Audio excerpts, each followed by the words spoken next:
Hi, Mikel. Congrats on the win. What did you make of the game, and how much of a relief is that one today? Yeah, I think emotionally a very tough game to play. After the 3 defeats, to come here, play in front of your crowd, and it was a must-win game. And I saw a team straight away out of the blocks really quickly, really aggressive, wanted to score, wanted to please everybody. We had a period after 20, 25 minutes when we started to be a little bit shaky, didn't manage to get well enough, start to try to attack too quickly, give the ball away, and leave it an open game. And second half, I think we took control of the game again, and we should have scored many more. Can you give us an insight into how the past few weeks have been for you individually, and the pressure that you've been under and the difficulty you've had this season? Well, I must say that probably it's been the best 10, 15 days I have ever had since I've been in football world. I'm not saying that they were the easiest, but probably the best.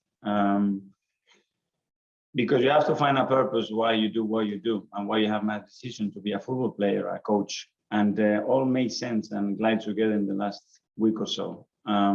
It's about the relationship that we have built. It's about the level of trust that everybody at the club has. It's the connections and emotionally how players react, how everybody in the team, and I'm talking about any department at the club, supports, follows, and try to improve and be positive around the situation. And yeah, you have to win football matches, but for me, that's an absolutely joy to watch how everybody was behaving around the context that we had around us. Thanks, Sam. Nick? Hi, Mikel. On the back of what you just said there, how pleased or surprised were you by the reaction when the team came out? It was a really big noise for you and the players, wasn't it? Yeah, so what I'm describing is probably what you guys don't see, what is internally, what is happening internally. And then I had doubts, I have question marks, because obviously I had to read and I had to understand and I had to reflect a little bit on different opinions and criticism. And I don't know how much they're going to be affected. I think the club has been extremely open to try to send a message across of what we are trying to do. And I had question mark, I have to be honest.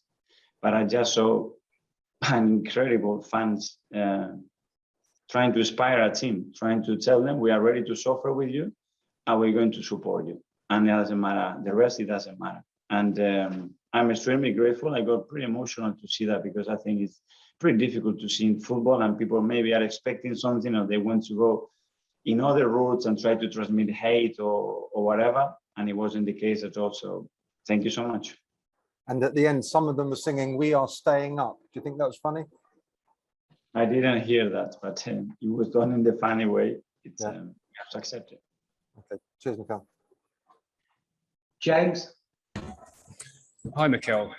From the way that you're talking, do you feel like the big decisions that you've had to make, all of the difficulties that you've been through, do you feel like you're starting to see your vision of this team come together? I know it's only a 1-0 win, it's the first win of the season, but are you starting to see those signs now? Yeah, I started to see signs many months before. Obviously, today you saw a different teams with different names, with different qualities,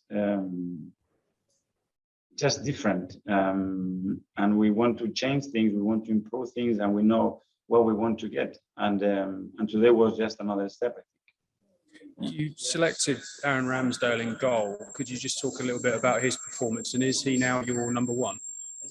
I think he was terrific. He's not only what he did in the technical side, is why he transmits his energy, his chemistry with the backline, how he reacts, his body language. I think it was top. We had two fantastic goalkeepers. Never forget what Bernie's done for us and what a good goalkeeper he is. I had to make decisions today. I believe that Aaron was the right one to do so. And like in any other position, we have to decide. And that was what was decided today. Do you plan to rotate though, or is he now your number one? I want to see how they perform. Now we need performances and we need to win football matches. So whoever gives the better performance, whoever transmits better things, more confidence, is more reliable, is going to play. Thank you. Well done. Video? Hi, Mikel. Can I just ask your assessment on Tomiyasu and the reason you took him off after 60 minutes, whether it was pre-planned or whether it was something to do with his condition? Really positive. Just the first impression you get when you met him, it's all joy and happiness and smiles and good energy. And the moment he steps on the pitch, he's really focused, determined. He understands the role really well. I think he was really good. He was cramping. Obviously, he only trained a day and a half with us. He had to travel emotionally again, first game, and we have to take him off. Ian? Mikel, you mentioned about emotion, and football is a lot of emotions. Did you have any tears in your eyes at the end of the game? No, I didn't. I was so pleased that we won the game, and that's it. I think everybody goes probably inside yourself. Yeah. We talk about that chant of "We are staying up," and it's kind of a British Arsenal fan kind of thing. I think I'm talking of gallows humour about that. But this club, I'm sure, have got much bigger aspirations than just staying up. It's back to where you want to be, I'm sure. We have to aim to be the best in this country, and be the best that we've been when we have been one of the best clubs in terms of performance and the trophies that we have ever managed to do, and that's the only aim. Finally, Mark. I think a lot of us would have expected Thomas Partey to start today, but he started with Sambi Lokonga instead. I think a lot of us thought he was the best player on the pitch. Just what do you think of his performance, and can he just develop into an even better player over the course of the season? Yeah, Thomas wasn't fit enough to play the 90 minutes, and we didn't want to take another risk with him. Sambi as well, he came in from Belgium with a tight hamstring, and he only trained half a day. And the way we wanted to play, we didn't have options because the rest of players were injured or suspended in midfield. So we were really short because Emil wasn't available to play as well.